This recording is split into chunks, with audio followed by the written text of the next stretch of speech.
¿Cuántas y cuántos hemos tenido que emigrar de la ciudad donde nacimos? Quizá lo hemos hecho de manera voluntaria, porque queremos mejorar la calidad de vida o de una u otra manera existen personas que tienen que vivir una migración forzada. Ahora imagínate que eres una niña, un adolescente o una mujer quien va a vivir esa travesía de irse a vivir a un país, a una ciudad que no conoce. Hoy, en Hablemos de Igualdad, vamos a abordar el tema de la migración. Vamos a entender y a conocer el lado positivo de la migración, así como el lado negativo. ¿Qué te parece que comenzamos?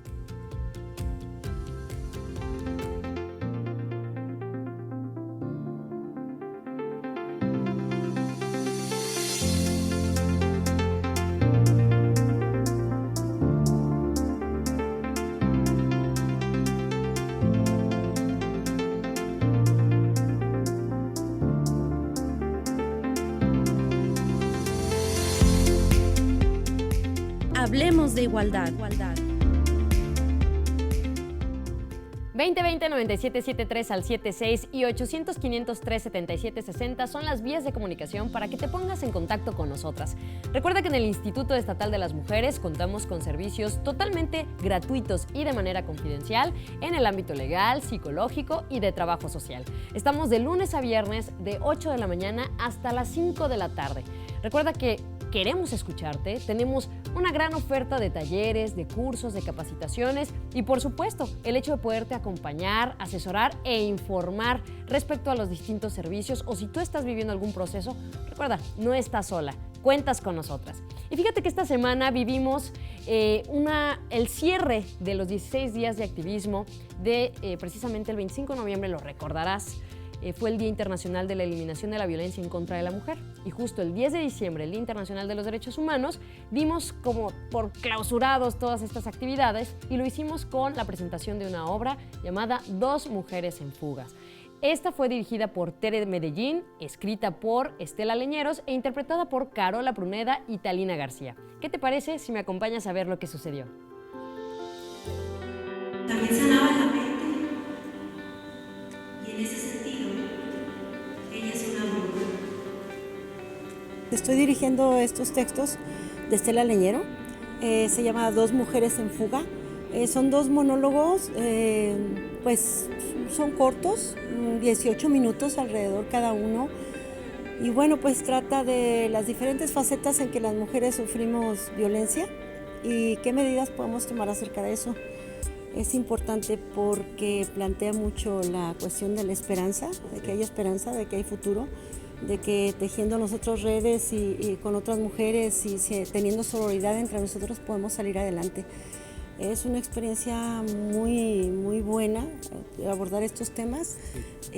Uno de ellos habla de una niña de campo, ¿verdad?, que está esperando que vayan a llevársela a un hombre mayor.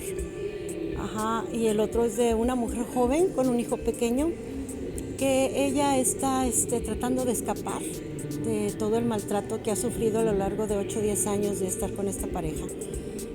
Pues habla de cómo estas mujeres han recapacitado, reflexionado, han sido ayudadas por otras mujeres y han tomado una decisión que puede ser la mejor para su vida y para la vida de las personas que las rodean. Es un esfuerzo muy padre, agradezco mucho al instituto de darme la oportunidad de poder yo dirigir este tipo de textos tan maravillosos. Y Estela Leñero, la dramaturga. Para empezar, ha sido un trabajo muy arduo y complejo, ya que pues es un tema delicado. El texto ya tiene sus complejidades en cuanto al personaje. El personaje pues tiene estas cosas de qué es lo que quiere hacer, pero qué es lo que hace debido a la presión social. Entonces, uno que siempre aborda un personaje desde ese punto pues es complejo, ya que todo lo que está hablando es pues es más profundo y tienen esas inflexiones del querer hacer, pero no poder por esto. Entonces, ha sido muy complejo llevar a cabo el personaje en cualquier lugar, ya ahorita por internet, leyendo, yendo a pláticas. Uno tiene que escuchar a lo que está alrededor primero. Entonces, como ahorita hay más acceso a la información, es necesario que nosotras tengamos esa pues necesidad, y que aparte no están solas. O sea, siempre hay mujeres que pues ya despertaron, abrieron esos ojos y están dispuestas a ayudar. A lo mejor no parece tan así, tan fácil, pero es un proceso que pueden tomar. Yo actúo en el monólogo de El Camino de las Naranjas de Estela Leñero, es parte de Dos Mujeres en Fuga. Este monólogo, esta historia habla acerca de una niña que está esperando a que vengan por ella para que se la lleven. Habla acerca de cómo las niñas son vendidas, ¿no? Por lo general en los pueblos, no se ve tanto en la ciudad, creo. Pero bueno, ella está ahí esperando a que venga un señor para que se la lleve y así ella pueda seguir sirviendo. Y pues habla también de esta cuestión machista, quizá misógina, de cómo siempre una mujer tiene que estar en la cocina y cómo esas cosas es como tu destino, tener que estar ahí sirviendo. Si no eres la mamá que le sirve a los hijos, pues eres la hija que tiene que ayudarle a la mamá, porque tú eres la mujer, entonces tienes la obligación de estar en la cocina, ¿no? Ese es el pensamiento. Pero bueno, esta chica pues tiene la esperanza de que su madre no permita que se repita la misma historia. Entonces esta es la chica que viene a romper todo ese esquema y pues habla también de esta esperanza, ¿no? De que las cosas pueden cambiar. Bueno, el evento quisimos que fuera el cierre de los 16 días de activismo en contra de la violencia hacia las mujeres y las niñas. Creo que nos trasladaron o transportaron a esos entornos en donde los personajes están viviendo esta violencia. Y bueno, son textos de Estela Leñero, que es una escritora mexicana también muy reconocida, muy talentosa, y que también se comprometió con el proyecto y nos permitió utilizarlos y generar este espacio de reflexión, ¿no? Era como ella, a pesar de esa circunstancia que estaba viviendo, que la querían casar y la iban a entregar a un hombre mayor, pues ella tenía la esperanza de vivir una vida diferente. Me pareció una pieza excelente, creo que hace un muy buen papel en poner los diferentes tipos de violencia que viven las mujeres. Es una forma, yo creo que muy creativa de concientizar. Está motivado por completo, me fascinó, estoy muy emocionada, la verdad. Regresamos.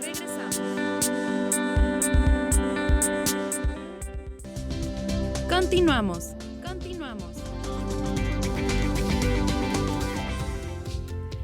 Ya estamos de regreso en Hablemos de Igualdad. Recuerda que nos puedes seguir a través de nuestras redes sociales. Búscanos como Mujeres NL. Estamos en Facebook, Instagram y Twitter. Y ahí puedes seguir todas las actividades que realizamos a lo largo de la semana. Como ahorita lo veías, el caso de la puesta en escena de Dos Mujeres en Fuga. Y toca, como lo escuchaste, como lo pudiste ver, e incluso en nuestro Facebook puedes ver los monólogos para que puedas entender estas historias, pues toca un tema el cual pues va a ser el central esta tarde. Tiene que ver con la migración y como muchas veces las mujeres, pues debido a su contexto, debido a su historia de vida, pues tienen que emigrar ya sea de manera voluntaria o forzada. Este fenómeno pues puede tener aspectos positivos y negativos. En el ámbito, en la cuestión negativa, pues una mujer, una niña o un adolescente que se ve forzada a salir de su país o de su ciudad, pues imagínate el grado de discriminación y violencia de género a la que se enfrenta. Por otro lado, cuando es voluntaria, pues también existe una aspiración, un cambio, el hecho de cumplir un sueño de una mejora. Pero para poder entender, abordar y sobre todo, pues platicar acerca del contexto en el cual estamos viviendo hoy de manera particular aquí en nuestro estado y a nivel global, me acompañan dos expertas. Ella es Blanca Vázquez, investigadora del Colegio de la Frontera Norte. Bienvenida, Blanca, ¿cómo estás? Gracias, Jimena, muy bien, gracias. Qué gusto que estés aquí acompañándonos. Y por otro lado está Mariana Gabarrot, ella es investigadora del Tecnológico de Monterrey. Bienvenida, ¿cómo estás? Muy bien, gracias por la invitación. Oye, yo muy agradecida con ustedes que se den el tiempo de venir a compartir pues este tema que, como ahorita lo comentábamos, es muy actual, es un tema que siempre ha existido y que hoy pues está tomando fuerza porque lo vemos ya muy de cerca, ¿no? Ya es algo que aquí tan solo en nuestra ciudad pues nos topamos de repente con situaciones que tenemos que entender. A mí me encantaría que pudiéramos abordar primero el tema, pues qué es lo que origina, ¿no? Muchas veces que una mujer tenga que migrar de su ciudad y sobre todo esto, la invisibilidad que viven en esta travesía. Bueno, sí, razones hay varias, amplias. Por lo general tiene que ver en principio con necesidad de una búsqueda mejor de su vida, de su condición de vida. Y bueno, hay que decir que en el tema de las mujeres, por mucho tiempo las mujeres fueron invisibles en el estudio y en el fenómeno mismo de la migración en la movilidad. Las mujeres históricamente se concebía que migraban como acompañantes del varón, ¿no? Eran mujeres esposas, mujeres hermanas, mujeres hijas, mujeres que seguían al final de cuentas a él, al hombre. Hoy día cada vez más tenemos datos, tenemos evidencia, los estudios muestran cómo las mujeres por sí mismas tienen ya un proyecto propio, migran como protagonistas de ese cambio, de esa búsqueda propia, y bueno, y eso las enfrenta a situaciones diversas, a contextos muy complicados para ellas, y por supuesto en el tema de la igualdad a verse pues digamos consideradas de una manera desigual y discriminatoria y sujetas a la violencia, ¿no? Totalmente, es decir, a veces las mujeres son mujeres discriminadas por ser mujeres, por ser indígenas y por ser migrantes, ¿no? Y nos quedamos cortos porque indígenas es solamente un rubro. Hay una mujer discapacitada, una mujer trans, en fin. Cuéntanos, Mariana, tu punto de vista. Mira, yo creo que sí vale la pena hacer una distinción entre las mujeres que migran de las zonas rurales hacia las ciudades o de una ciudad a otra al interior de México, cuya migración, como bien lo dice Blanca, puede tener distintas razones, pero tiene que ver también con un tema de proyecto personal. Y la migración internacional de mujeres, que hoy por hoy es principalmente de mujeres refugiadas. Nosotros tenemos muy cerca en Monterrey el caso de las mujeres centroamericanas que vienen de Honduras, El Salvador y Guatemala principalmente. Y ellas en realidad no migran porque lo escogen, sino que migran porque están viviendo situaciones desesperadas de violencia estructural en sus países de origen, los hombres también, pero como tú bien lo dices, en el caso de las mujeres es una doble violencia, primero porque pues están viviendo en un contexto donde hay crimen organizado, donde hay pandillas que victimizan a las poblaciones, y segundo porque al igual que la nuestra, son sociedades machistas, donde las mujeres son objetos de violencias específicas simplemente por su razón de género. Entonces, esos dos factores se combinan para que muchas mujeres no tomen la decisión, sino que se ven obligadas casi de manera desesperada a cruzar la frontera, ¿no? Hacia México y luego rumbo a los Estados Unidos. Lo mismo está pasando en el norte de África, bueno, en el continente africano en general, con las mujeres que vemos famosamente en esas barcas, ¿no? Llenas de migrantes en el Mediterráneo, pero nosotros las tenemos aquí, ¿no? En los albergues, las tenemos en las calles, las tenemos en el trabajo informal. Así es, y que una pregunta sería, ¿cómo le hacen las mujeres que vienen, por ejemplo, con sus hijas, sus hijos, para sobrevivir en un país ajeno? O sea, ¿cuáles son esas opciones que tienen para, porque ya tomaron una decisión, como tú dices, de manera forzada, voluntaria, y ahora qué hacen? Pues imagínate las travesías y las historias, ¿no? Creo que los recursos a los cuales ellas pueden acceder y disponer para apoyarse en el trayecto son escasos, son muy, muy escasos, y bueno, siempre hay una red de albergues de refugio que están atentos a poder ayudar. Sin embargo, digamos, su condición de vulnerabilidad es tal que simplemente es altamente probable que alguna de estas historias o estas historias que nos cuentan las mujeres sean realmente dramáticas, ¿no? En esa experiencia, ese trayecto. Sí, y yo agregaría una cosa, imagínate tú que cruzan la frontera en Chiapas, ¿sí? Y luego tienen que seguir por el tren, aunque ya el tren, ese famoso tren llamado La Bestia, es cada vez más patrullado, en ese conflicto entre la protección de los derechos humanos, pero también el control migratorio, entonces muchas tienen que viajar por rutas alternas en carretera, y están atravesando un territorio nacional en que nos matan a las mujeres a 10 por día, ¿no? A las mujeres mexicanas, ¿no? Entonces, es para las mujeres, en efecto, México una zona de guerra en ese sentido, que mueran 10 mujeres diarias, estamos hablando casi de un promedio, no tengo las estadísticas exactas, pero que uno pudiera decir que se da en países en conflicto, ¿no? Exacto. Y entonces, estas mujeres que además carecen, digamos, de documentos ante la autoridad para pedir protección o para pedir justicia en un país donde sabemos que esto deja mucho que desear, pues las hace todavía más vulnerables a violencias desde las más sutiles, que son el maltrato, la discriminación, como tú ya bien lo mencionabas, hasta las más extremas, que son la violación, el abuso sexual y el asesinato y desaparición. Sí, que eso, pues, híjole, pues, como dices, ¿qué mecanismos, qué alternativas tienen?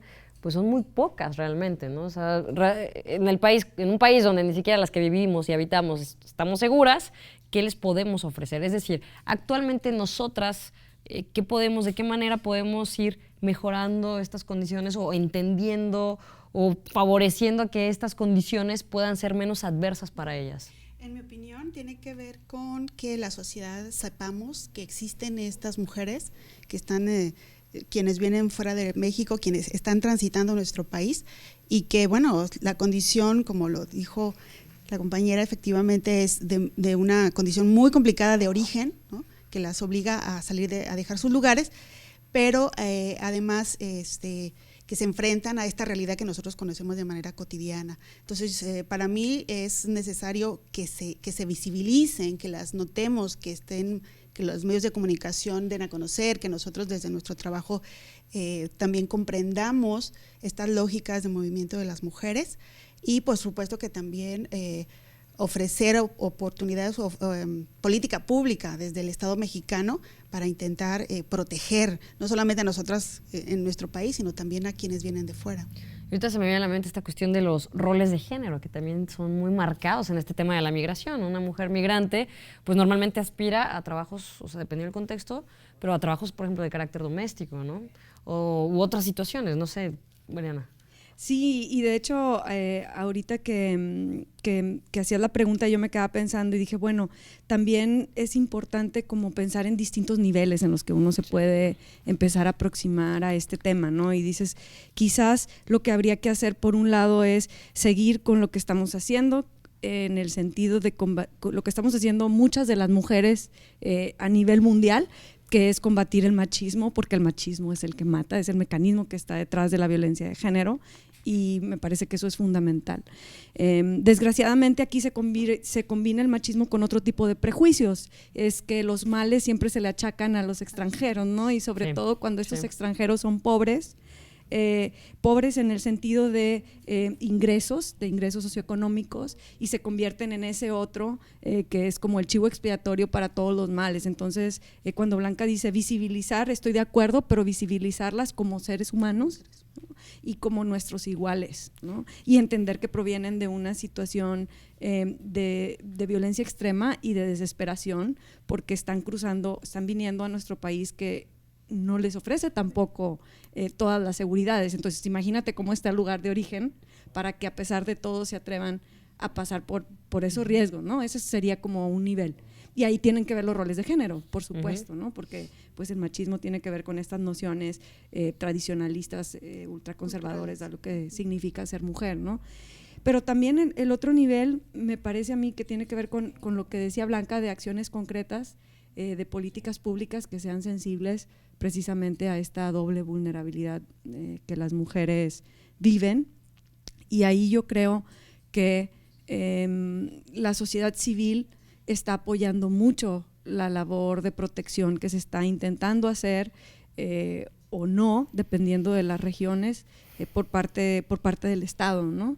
Y me parece que los albergues que mencionaba Blanca han sido un recurso fundamental para las mujeres, además de que muestran mucha solidaridad.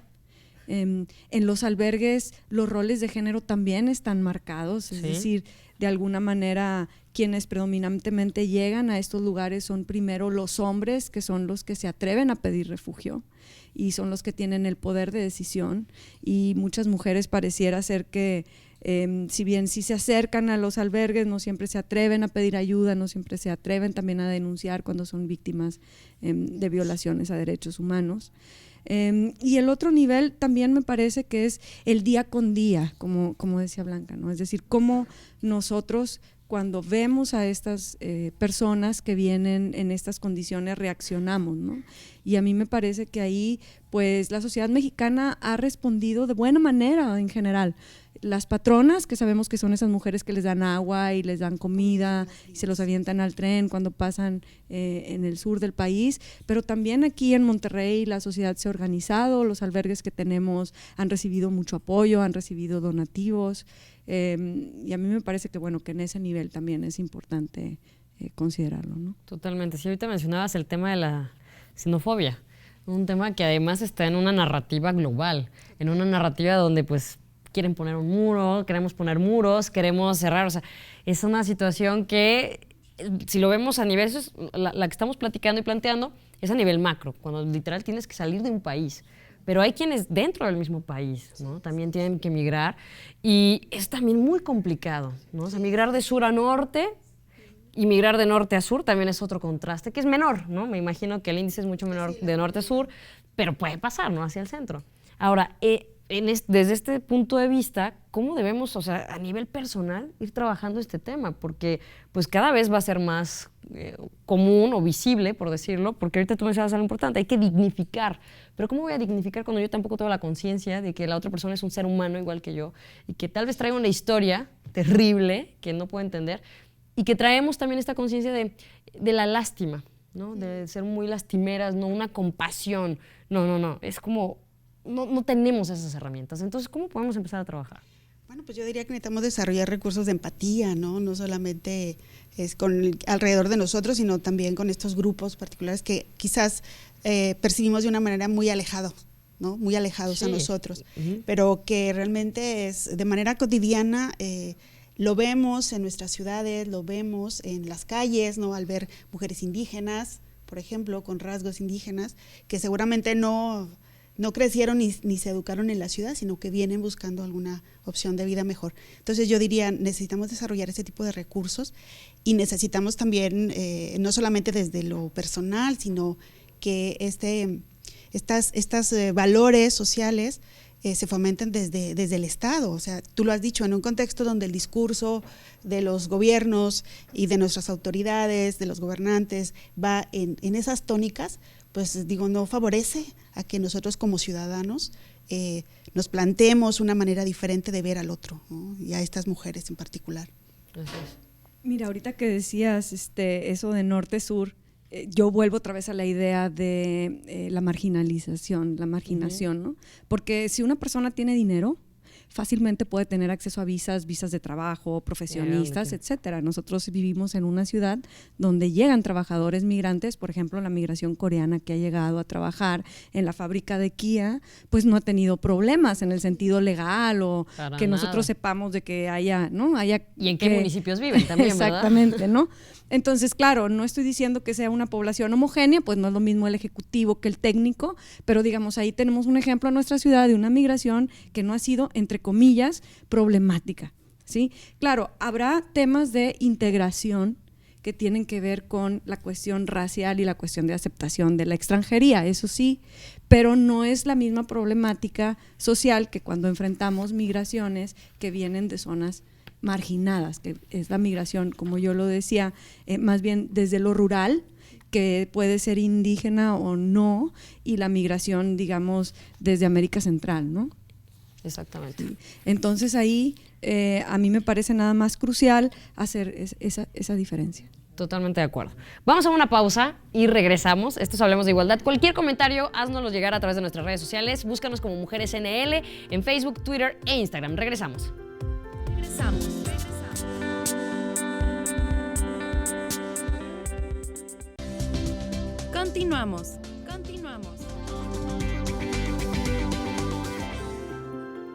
Recuerda, 2020-9773 al 76 y 800-503-7760 son las vías de comunicación para que estés en contacto con nosotras en el Instituto Estatal de las Mujeres. Recuerda que de lunes a viernes de 8 de la mañana a 5 de la tarde tú puedes acudir a nuestras instalaciones. Nos ubicamos en la calle de 5 de Mayo, número 525 Oriente, en el centro de Monterrey. El área de atención se encuentra en la planta baja para que puedas acudir y recuerda que estamos para asesorarte, informarte y lo más importante, acompañarte. Y hoy estamos platicando acerca de la mujer y la migración. Este fenómeno que ya platicábamos ahorita con Blanca y con Mariana acerca de, bueno, pues todo lo que conlleva el hecho de que una mujer migre, cuáles son estos retos, a qué se enfrenta. Y queremos hoy compartirte de viva voz el testimonio de una compañera. Ella es Angélica Rincón, trabajas actualmente en el Instituto de Defensoría Pública del Estado de Nuevo León. Bienvenida, ¿cómo estás? Muchísimas gracias por la invitación, muy bien. Pues muchas gracias también por aceptar la invitación y sobre todo pues para platicarnos un poquito acerca de ti. Tú, ahorita seguramente ya la escucharon y dijeron, no, tienes otro acento completamente, que seguro todo el mundo todos los días te lo está diciendo y que es parte de esta historia que nos vas a contar, ¿no? Tú de dónde eres, dónde naciste y cómo es que llegas a México y estás trabajando actualmente aquí. Ok, bueno, yo soy originaria de la ciudad de Bogotá, de Colombia. A medida que voy hablando es que me notan el acento porque pues están acostumbrados al acento de las series, que es un poco diferente al de la capital. Yeah. Entonces, pues sí, hasta que hablamos es que se van dando cuenta de dónde soy. Mi historia es, llego aquí en el año 2013, en el mes de julio, en un mes muy difícil en cuanto al clima. Les voy a confesar que antes de venir acá, yo tengo un hermano hace 19 años que ya es ciudadano mexicano. Lo visitamos 4 veces en el año del 2012 y nunca coincidimos con los extremos del clima. ¿Él vive aquí? Él vive aquí. ¿Y por qué se vino a vivir acá? Por trabajo. Okay. Lo trajo una empresa años atrás, vivió 7 años en Guadalajara, luego se trasladó a la ciudad de Monterrey porque vio oportunidad laboral, no había mucha competencia, entonces decidió trasladarse a esta ciudad. Y fue cuando te dijo, Angélica, vente para acá. Vengan a visitarme, vinimos pues con mi hermana, mi mamá, mis papás, la mayoría estamos acá, solamente una hermana pues vive en Bogotá y pues nos fuimos enamorando de a poquito de la ciudad.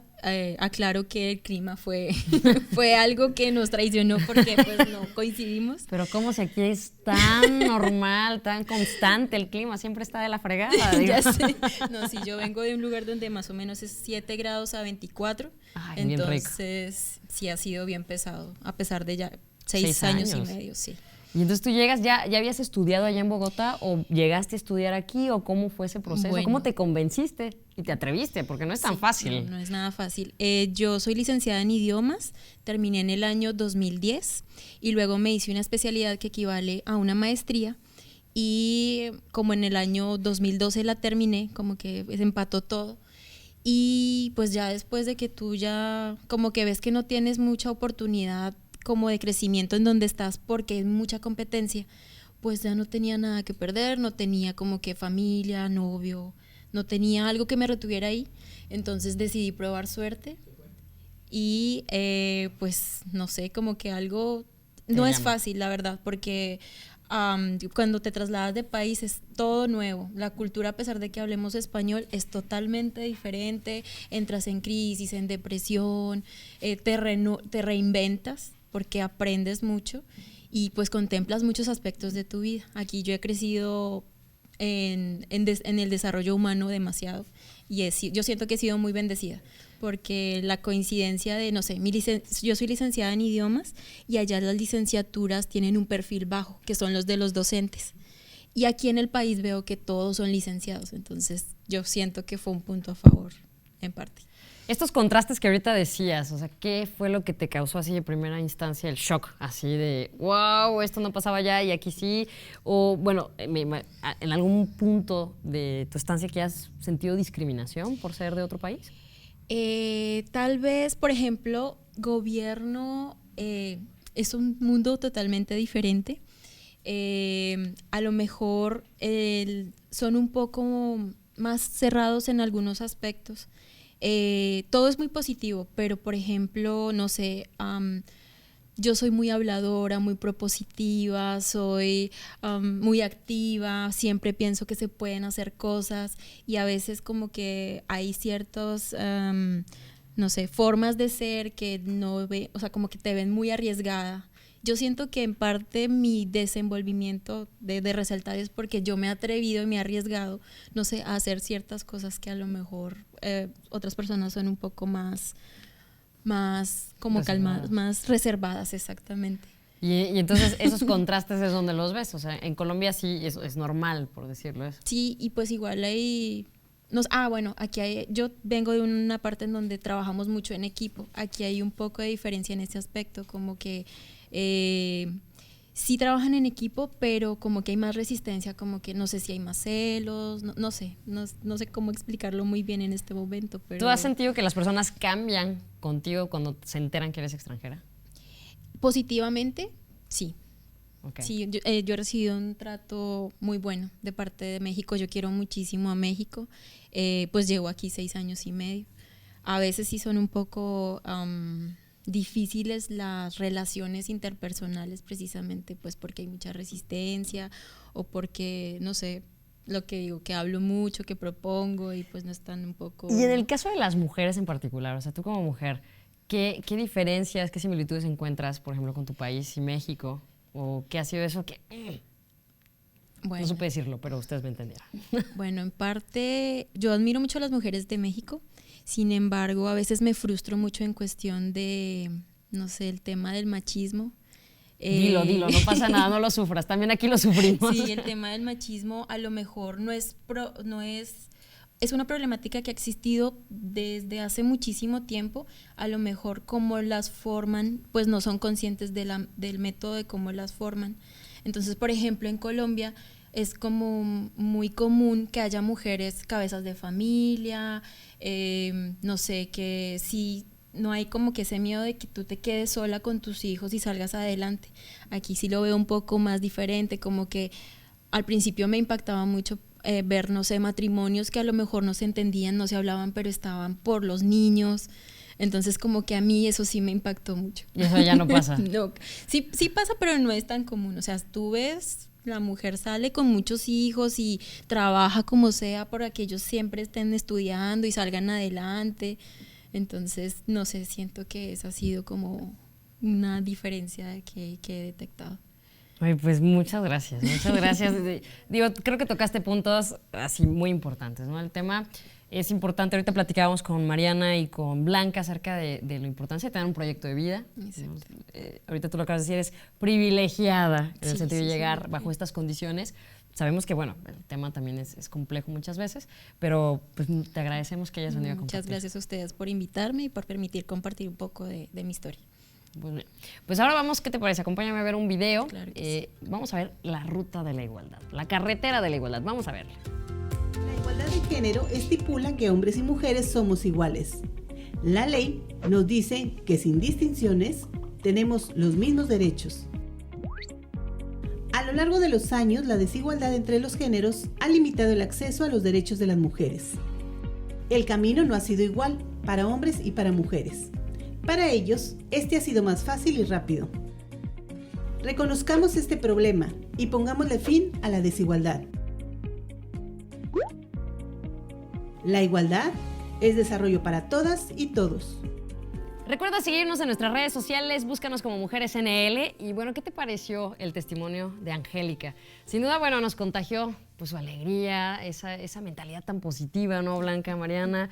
Sin duda, bueno, es otro de los contextos, otro de los matices dentro de este fenómeno de la migración, porque sin duda una mujer que migra a otro país con preparación, pues es otra también, ¿no? La realidad a la que puede acceder tan solo. El país, como decía, tiene una ventaja porque hablamos el mismo idioma. Hay a veces que pues, no se habla la misma lengua ni el mismo idioma y eso también son esos obstáculos. Pero algo que yo rescato es esta capacidad de resiliencia, porque ella lo decía, obviamente yo llego y pues no estuve ajena a sentir depresión, a sentir miedo, a sentir pues todo lo que muchas veces podemos experimentar. Y eso creo que es importante, ¿no? Que las personas también pues empecemos a ver que quienes migran pues viven y experimentan esto y a veces en una cuestión mucho más grande, ¿no? Más amplia. La resiliencia, entonces. Sí, así es un tema interesante. En el trabajo que yo he realizado los últimos años, por ejemplo, he notado cómo cuando una mujer decide, independientemente de la causa que la llevó a dejar su lugar de origen, cuando decide emigrar y cuando establece una meta, es esa fuerza interior y esa capacidad de sobreponerse a los obstáculos y a la experiencia de emigrar, lo que la define al final del día, ¿no? Entonces, lo que he identificado es esa capacidad resiliente en estas mujeres. Obviamente se trata, como a diferencia del caso de de Angélica, sí, casos, situaciones y grupos móviles de características diferentes, no con preparación, de niveles de ingreso bajo, escapando de la violencia en sus países, etcétera. Pero a pesar de esa situación, de esa condición y de las experiencias terribles y crueles que viven, son capaces de pensarse en el futuro en una situación mejor para ella y pues para sus hijos en caso, ¿no? O su familia. Entonces, creo que sí es una característica importante. No pueden dejarse vencer, ¿no? Deben continuar porque están buscando un propósito, una meta, y bueno, pues aquí el caso de las mujeres migrantes es notorio, ¿no? Así es, Mariana. Es que es muy amplio esta cosa. Ahorita que te escucho hablar también me recuerdo ahorita el tema del machismo, ¿no? O sea, que ella lo menciona y que aquí es algo que nos molesta a todos, que es las adversidades. Cambias cambias de lugar, pero hay cosas que siguen igual, y hasta peor.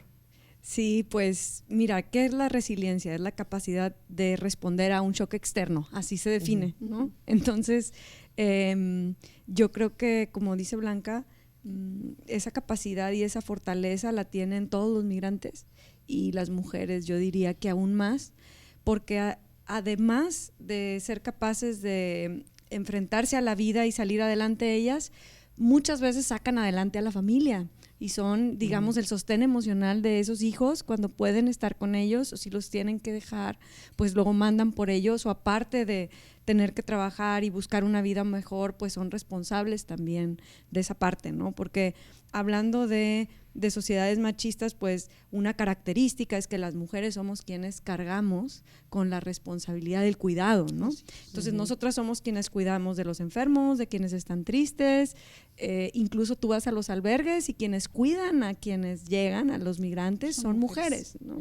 Entonces, no solamente es la capacidad de sobreponerse y de salir adelante, sino de sacar a otros adelante. Y en mi experiencia, cuando yo he conversado con mujeres que han pasado por situaciones muy difíciles, una de las cosas que dicen es, pues es que yo no voy a dejar de luchar por mis hijos, por mis hijas, por la gente que yo quiero, ¿no? Por mi familia. Y eso es algo que me parece también importante rescatar, porque cuando tú hablabas de la compasión o de la empatía, pues uno a veces piensa que las personas migrantes son como extraterrestre, ¿no? Completamente diferente a uno. Que vienen a invadirnos. No, sí, y dices tú, pues no, en realidad son personas como uno que han vivido circunstancias quizás extremas que uno a lo mejor no necesariamente ha tenido que enfrentar, aunque cada quien enfrenta pues sus propias situaciones de vida, ¿no? Y que están, como dice Blanca, buscando un futuro mejor, no son realmente distintos a nosotros, ¿no?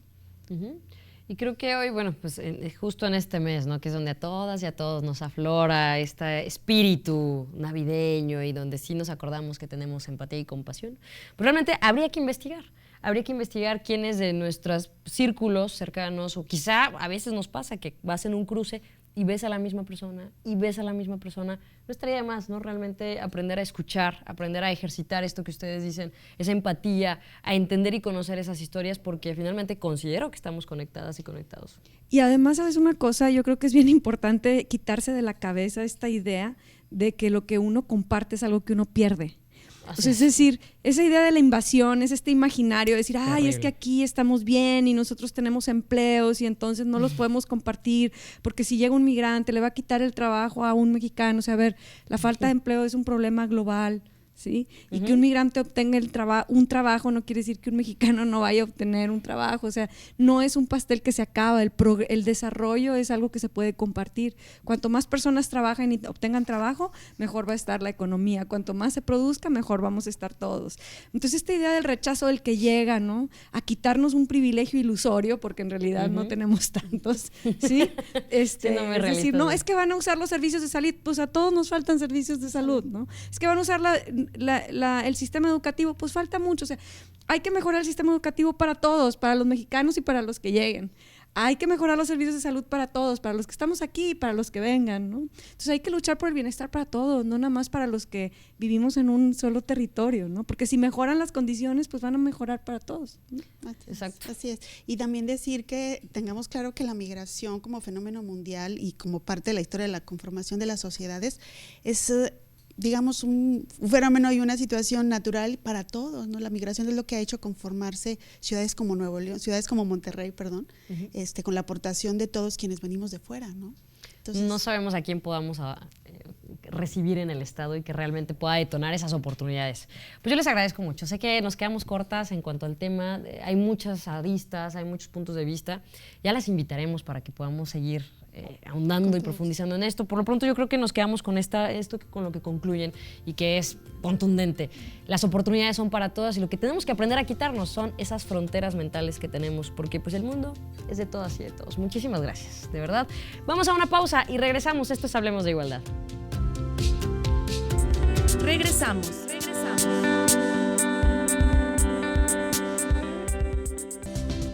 Continuamos.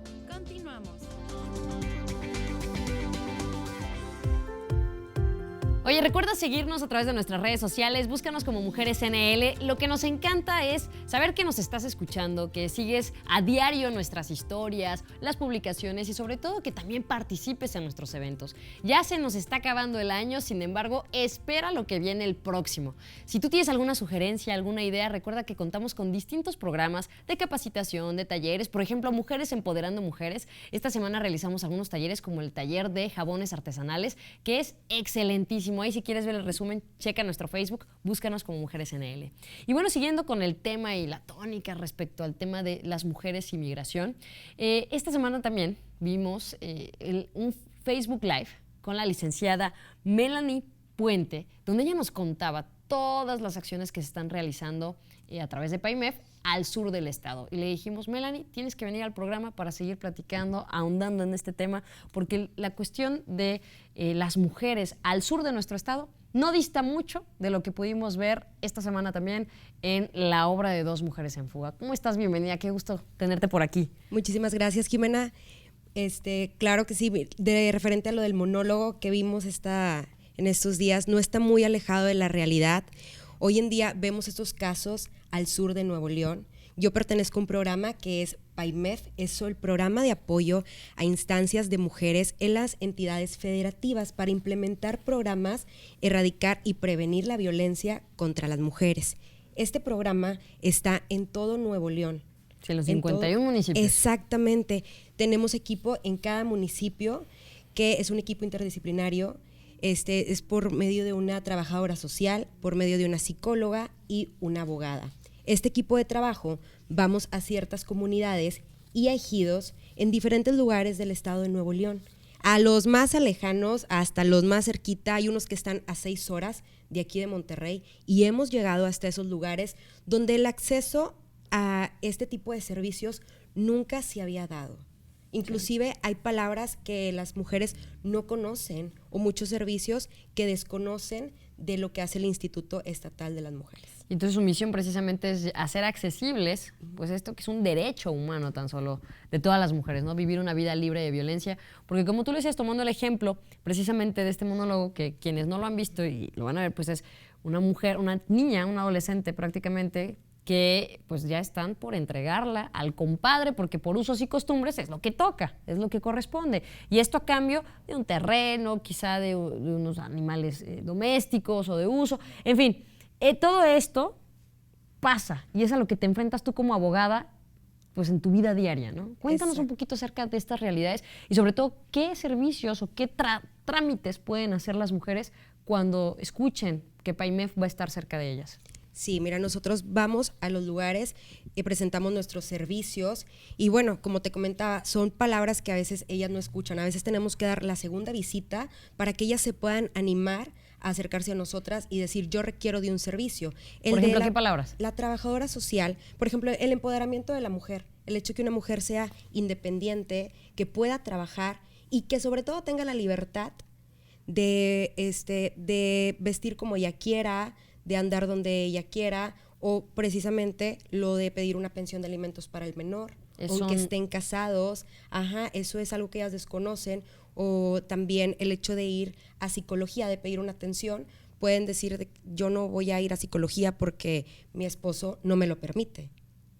O cuando las invitamos a dar difusión, a veces se da mucha la situación ahí en el sur, que mi esposo no me permite ir contigo, llegar en este momento, por la misma situación del machismo, ¿no? Que está muy arraigado. Sí, sabemos que es algo estructural. Exacto. Los servicios que damos de psicología es para empoderar a la mujer, para aquella persona que quiera tomar una decisión. Hay mujeres que quieren separarse o traen otro tipo de situaciones cargando el pasado y esa toma de decisión les dificulta mucho y la idea es que ellos se acerquen con nosotros. En el área de trabajo social también pueden acercarse y si requieren de otro servicio que no es del instituto, la trabajadora social las puede canalizar y les puede decir a dónde ir.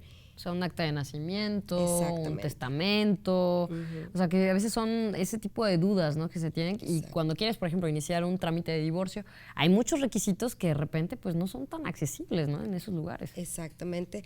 Y en el área jurídica lo importante es llevar este acceso a la justicia a las mujeres que están muy alejadas de toda el área metropolitana, ¿no? Porque ellas dicen, oye, pues mi esposo se fue hace mucho tiempo y yo requiero de un divorcio. ¿Qué tan complicado es? O él dice que no me quiere dar el divorcio y no sé cómo confrontar esta realidad, esta situación, porque ya no quiero estar ahí y dice que no me va a dar la firma del divorcio. O sea, todavía existe esa creencia. Exacto, toda esa creencia sigue al 100%. Entonces vamos nosotros todo el equipo y en especial del área legal, en este caso yo como abogada, les explico la situación. Hay 3 tipos de divorcio, que es el administrativo, mutuo acuerdo, y el divorcio incausado, que precisamente les explico que este divorcio incausado, con el simple hecho de expresar que tú ya no quieres estar con la persona, que tienes un derecho a la libertad, es más que suficiente para que se fije la sentencia y se disuelva por completo el matrimonio. O sea, simplemente falta la información. Exactamente, la información. También, en este caso, hay muchas mujeres que dicen, oye, yo tengo miedo de divorciarme por miedo a represalias, por agresiones físicas. Existen órdenes de protección, medidas preventivas que se les otorga a las mujeres y en este caso, si el agresor vive con ella, también se puede hacer el desalojo del agresor para que ya no moleste a la víctima, ni por redes sociales, ni por mensaje, ni a ninguna persona de su familia. ¿Y se les da seguimiento? Claro que se les da seguimiento. Las órdenes de protección son de diferentes tipos, de manera urgente, preventiva y civiles. Entonces, depende el caso en el que nosotros estemos ahí llevando, es la medida de protección que vamos a imponer. Y no ocupa la mujer, pues ahora sí que venir toda golpeada para decir, quiero una orden de protección. No, el simple hecho de yo expresar que quiero vivir una vida libre de violencia es más que suficiente para que el juez te otorgue una orden de protección. Ok, y eso es importantísimo que lo sepan, porque ustedes tienen, me imagino, una ruta, ¿no? De las visitas que realizan. ¿Cómo, por ejemplo, se podrían informar las mujeres? Mira, van ahí por medio del enlace. Por ejemplo, ahí también hay, en este caso, comisariado, hay jueces y demás. Entonces, ellos piden el apoyo también. Regularmente todos ellos tienen conocimiento que nosotras estamos ahí, que PAIMEF está, por ejemplo, yo que estoy en Galeana, tienen conocimiento de dónde es la sede, los días que atendemos en instituciones en el DIF y también con tiempo anticipado, cuando se les va a hacer la visita al ejido, por medio de los jueces o el comisariado, se les manda el aviso a las señoras para que puedan acudir a un lugar que se va a establecer la plática que nosotros vamos a dar. Les dejamos la información, les dejamos teléfonos porque pues no tienen ese acceso. Exacto, sí es Ajá, complicado. No tienen ese acceso, es complicado. Pero bueno, es bueno que sepan que justo ustedes se acercan precisamente a estas instancias, pregunten por PAIMEF, solicítenlo, porque es parte de sus derechos, para que realmente les puedan llevar todos estos servicios que Melanie ya nos está contando, el tema del divorcio, el tema de las pensiones alimenticias, de las órdenes de protección. O sea, no porque ustedes sientan que están alejadas de la zona metropolitana quiere decir que pues no tienen ese derecho o ese acceso, ¿no? Exactamente, es difícil. Así es, pues te agradezco muchísimo, Melanie, que hayas podido venir a compartir y sobre todo me encanta la pasión con lo que nos lo platicas. Sabemos que, pues así como tú, todos los equipos de trabajo del Instituto Estatal de las Mujeres están y estamos comprometidos con esta causa de verdaderamente llevar este mensaje de cero tolerancia a la violencia contra las mujeres y las niñas. Por lo pronto, pues se acabó el programa. Deseo que lo hayas disfrutado igual que nosotras, que nosotros, y te esperamos en la siguiente emisión. Recuerda que nos puedes acompañar durante la semana a través de nuestras redes sociales, búscanos como Mujeres NL y pues retomando el tema, recuerda que no hay peor frontera que la que tú te pones.